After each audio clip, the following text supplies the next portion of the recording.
Un hombre original. Un corto silencio reinó entre los comensales, y en medio del murmullo de las conversaciones, alrededor de las mesas lejanas y del ruido ahogado de los pasos de los criados, que traían y llevaban los platos, alguien declaró con voz dulce y tranquila. A mí me encantan las negras.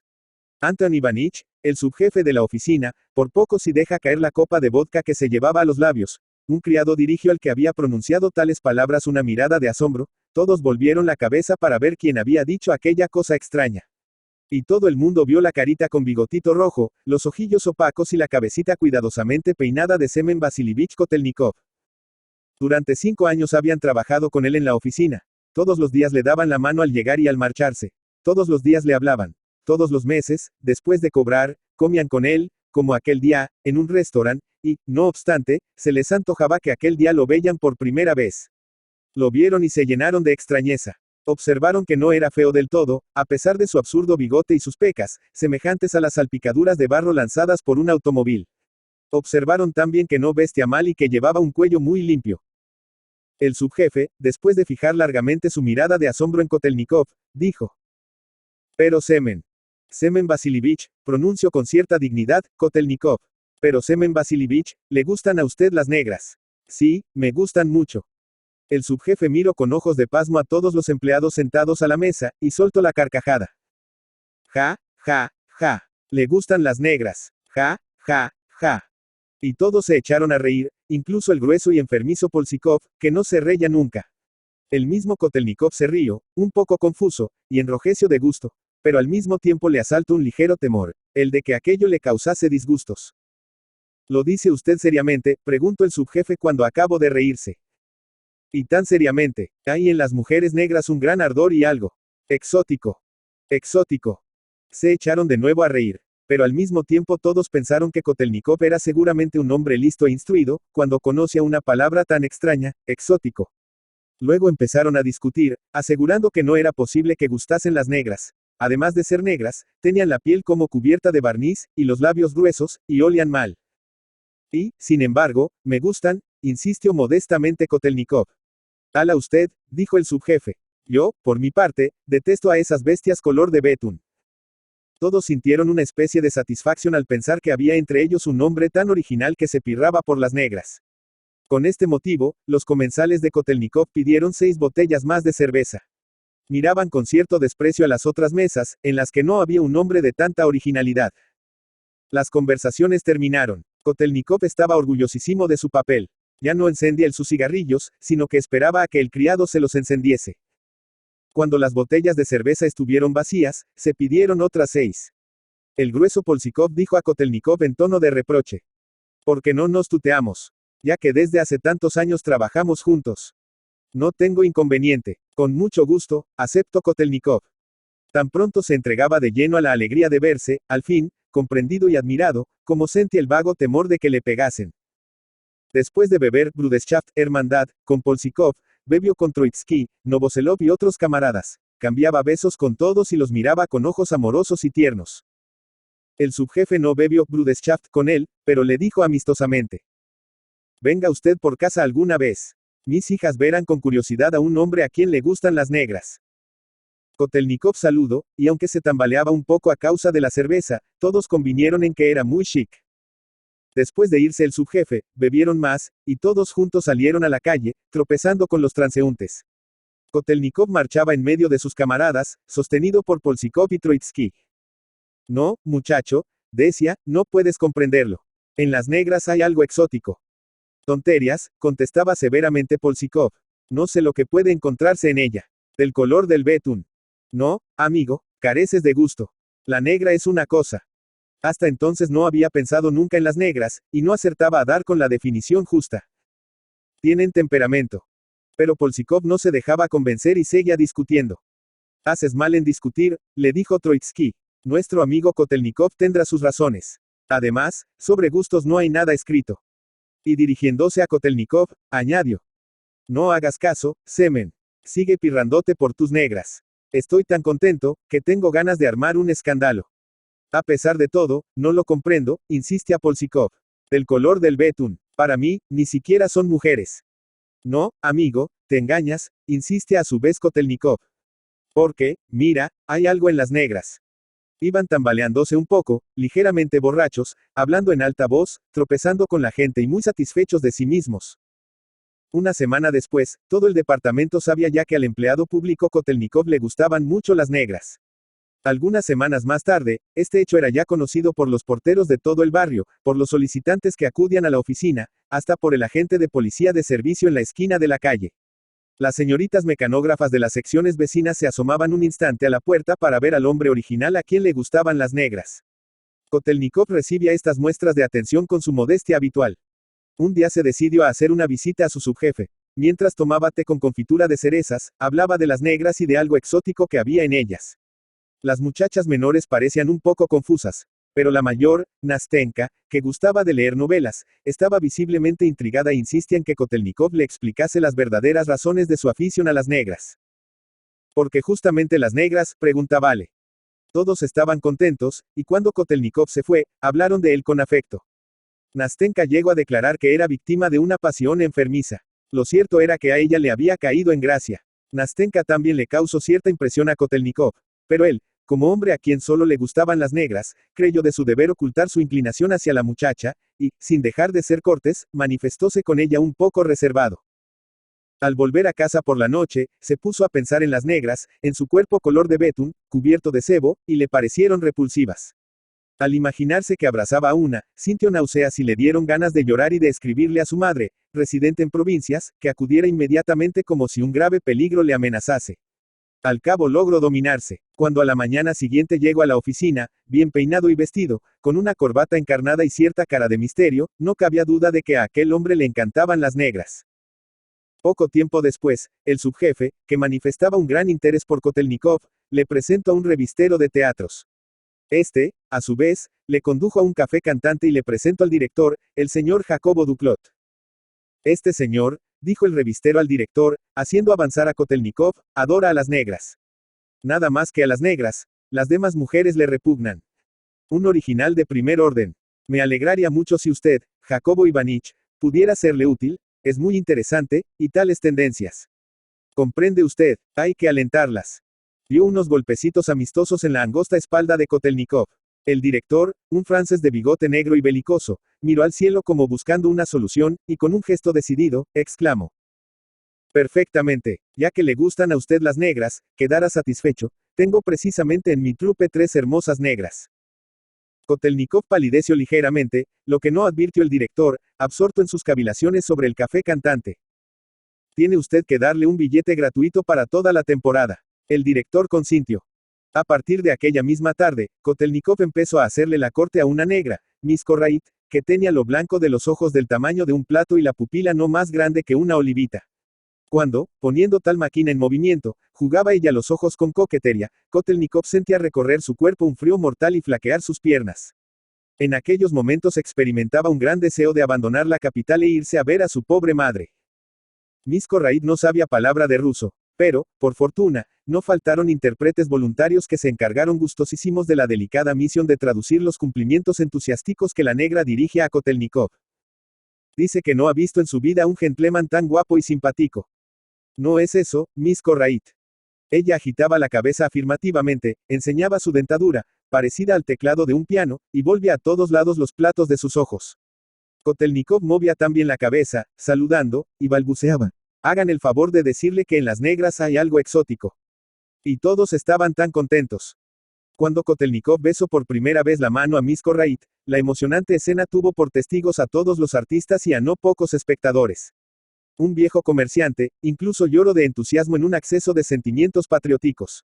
Después se bebió champaña. Kotelnikov tuvo palpitaciones, guardó cama durante 2 días y muchas veces empezó a escribirle a su madre. Querida mamá, escribía, y su debilidad le impedía siempre terminar la carta. A los 3 días, cuando llegó a la oficina, le dijeron que su excelencia el director quería verle. Se arregló con un cepillo el pelo y el bigote, y, lleno de terror, entró en el gabinete de su excelencia. Es verdad que a usted. El director buscaba palabras. Que a usted le gustan las negras. Sí, excelentísimo señor. El director miró con ojos asombrados a Kotelnikov, y preguntó, pero vamos. ¿Por qué le gustan a usted? Ni yo mismo lo sé, excelentísimo señor. Kotelnikov sintió de pronto que el valor le abandonaba. ¿Cómo? No lo sabe usted. ¿Quién va a saberlo, pues? Pero no se turbe usted, joven. Sea franco. Me place ver en mí subordinado cierto espíritu de independencia. Naturalmente, si no traspasa ciertos límites definidos por la ley. Bueno, diga infrancamente, como si hablase usted con su padre, porque le gustan las negras. Hay en ellas algo exótico, excelentísimo señor. Aquella noche, en el club inglés, jugando a la baraja con otras personas importantes, su excelencia dijo entre dos basas. Tengo en mi departamento un empleado a quien le gustan las negras. Pasmense ustedes, un simple escribiente.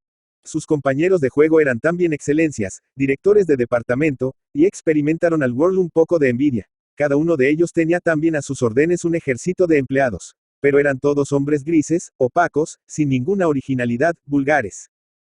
Y yo, pasmense ustedes, dijo una de las excelencias, tengo un empleado con un lado de la barba negro y el otro rojo. Esperaba así tomar revancha. Pero todos comprendieron que una barba, no ya como aquella, sino policroma, no tenía importancia comparada con una pasión extravulgar por las negras. Afirma ese hombre original que hay en las negras algo exótico, añadió su excelencia. Poco a poco, la popularidad de Kotelnikov en los círculos burocráticos de la capital llegó a ser muy grande. Como sucede siempre, quisieron imitarle, mas sus imitadores sufrieron fracasos lamentables.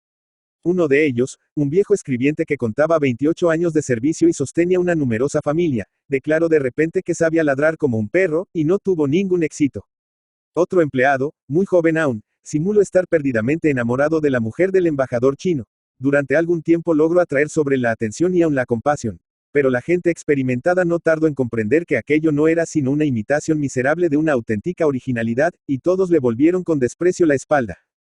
Hubo otras muchas tentativas de la misma índole. En general, notabais entre los empleados públicos cierta inquietud de ánimo, que se traduce en esfuerzos por ser original.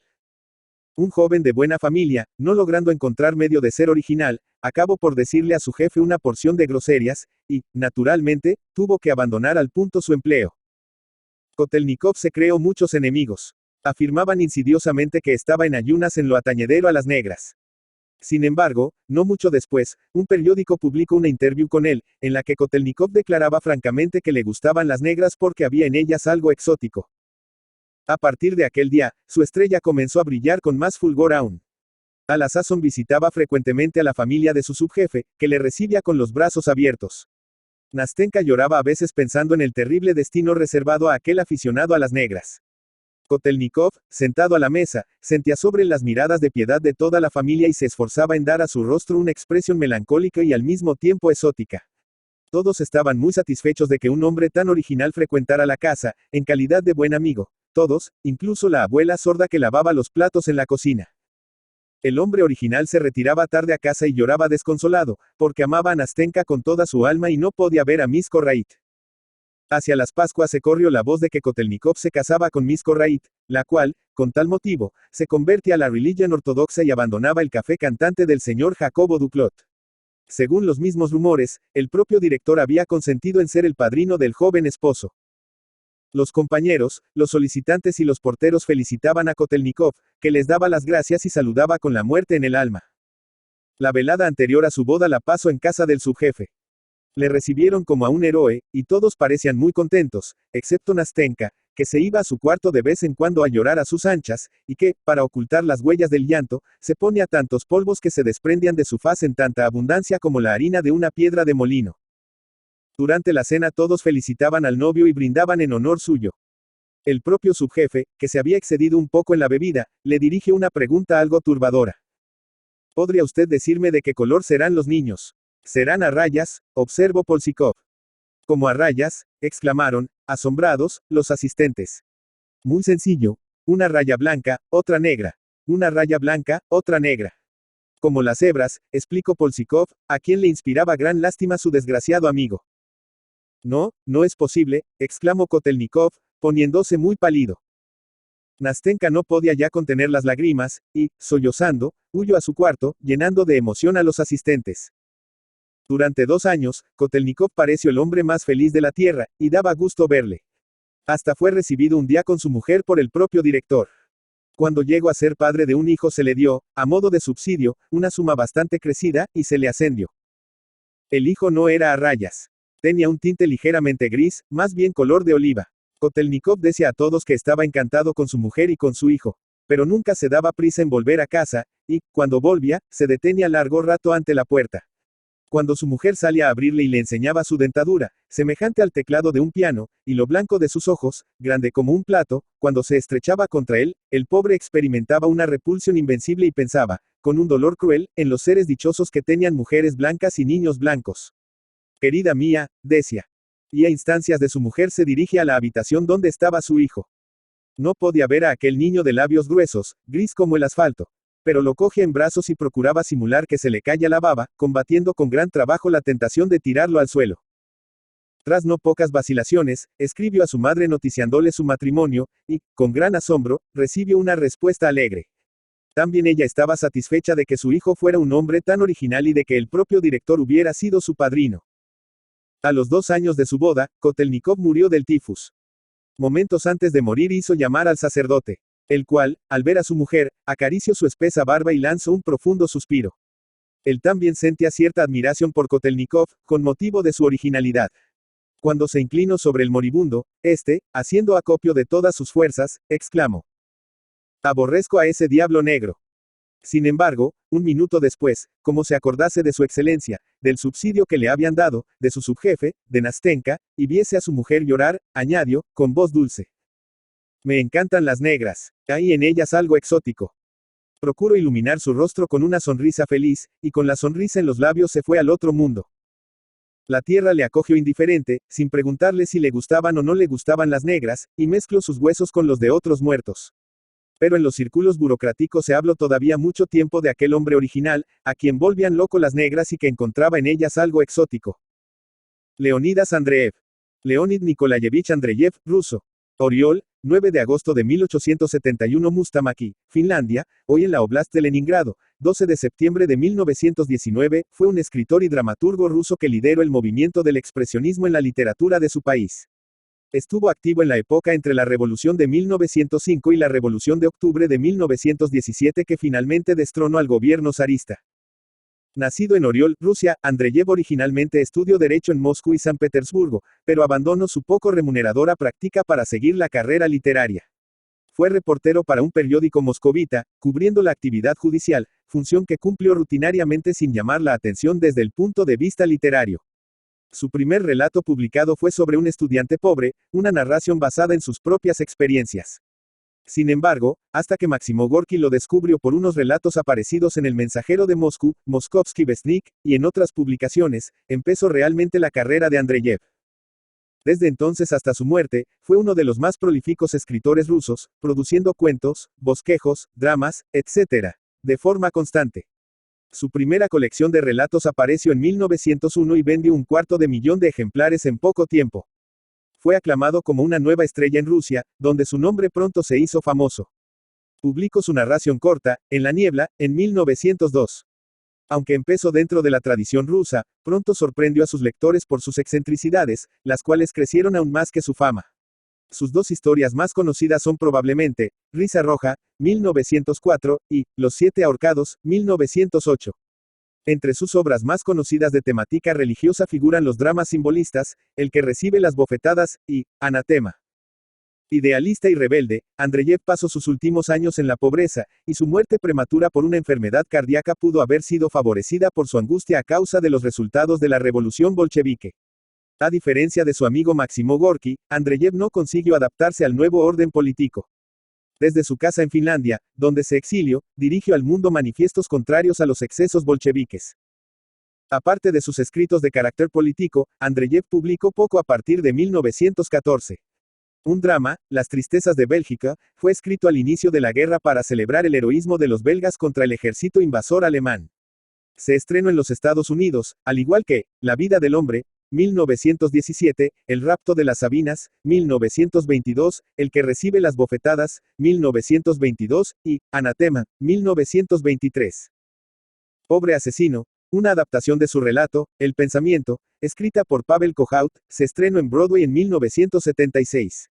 En cine, el argentino Boris H. Hardy dirige una cuidada versión cinematográfica de El que recibe las bofetadas, con Narciso Ibáñez Menta en el papel protagónico, estrenada en 1947. Estuvo casado con la condesa Wilhorska, sobrina nieta de Taras Shevchenko.